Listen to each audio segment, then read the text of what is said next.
గాడిద గుడ్డు.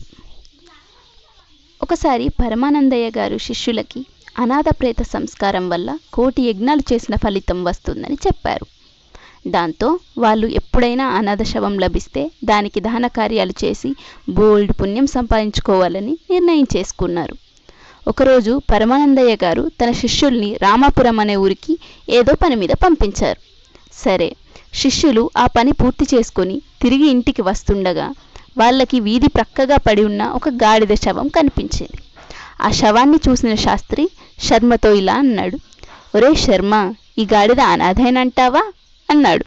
దానికి శాస్త్రి, ఆహా, తప్పకుండా ఈ గాడిద అనాథే, లేకుంటే దీని యజమాని దీనికి దహన సంస్కారాలు జరిపి తద్దినం పెట్టకుండా ఉంటాడా అన్నాడు.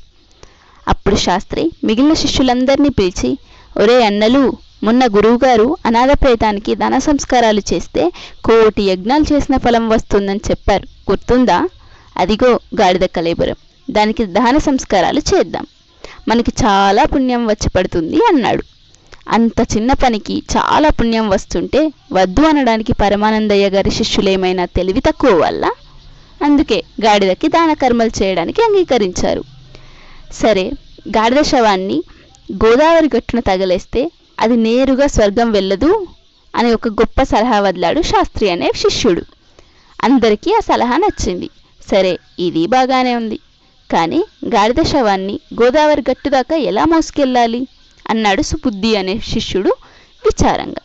అప్పుడు శర్మ అనే శిష్యుడు ఇలా సలహా ఇచ్చాడు, మనం 13 మంది ఉన్నాం కనుక దానికి ఒక తాడు కట్టి నది గట్టు దాకా లాక్కెళదాం. శర్మ సలహా అందరికీ నచ్చింది. వెంటనే ఊళ్ళోకి వెళ్ళి ఒక కత్తి మోకు తీసుకొచ్చాడు కామేశం అనే శిష్యుడు. ఆ మోకును గాడిదకు కట్టి తాడు అందరూ కలిసి లాక్కుపోసాగారు. కానీ చాలా బరువుగా ఉన్న దాని శరీరాన్ని లాగలేకపోయారు వాళ్ళు. అప్పుడు సుబుద్ధి అనే శిష్యుడు ఒక ధర్మ సూక్ష్మం చెప్పాడు. అదేమంటే, శరీరంలో అతి ప్రధానమైనది శిరస్సు కదా, అందుకే ఈ గాడిద తల నరికి తీసుకెళ్ళి దానికి దాన కర్మలు చేద్దాం. ఈ ఆలోచన అందరికీ బాగా నచ్చి గాడిద తల నరికి మొండాన్ని అక్కడే పారేసి తలను జాగ్రత్తగా మోసుకుపోసాగారు. కానీ గాడిదను నరికేసరికి దాని నెత్తురు మాంసం చూసి అసహ్యం పుట్టిన శాస్త్రి ఇంకో ధర్మ సూక్ష్మం చెప్పాడు.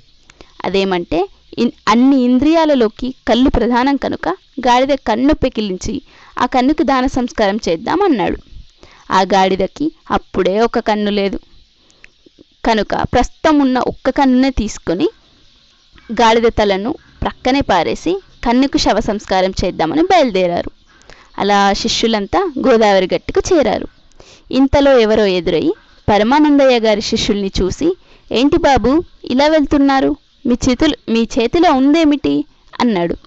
వెంటనే శిష్యులు పెద్దగా చెప్పారు ఆ వ్యక్తికి, మా దగ్గరున్నది గాడిద గుడ్డు, మేమిప్పుడు ఆ గుడ్డికి దహన సంస్కారాలు జరిపించబోతున్నాం. వాళ్ళ మాటలు విన్న వ్యక్తికి బుర్ర తిరిగిపోయింది.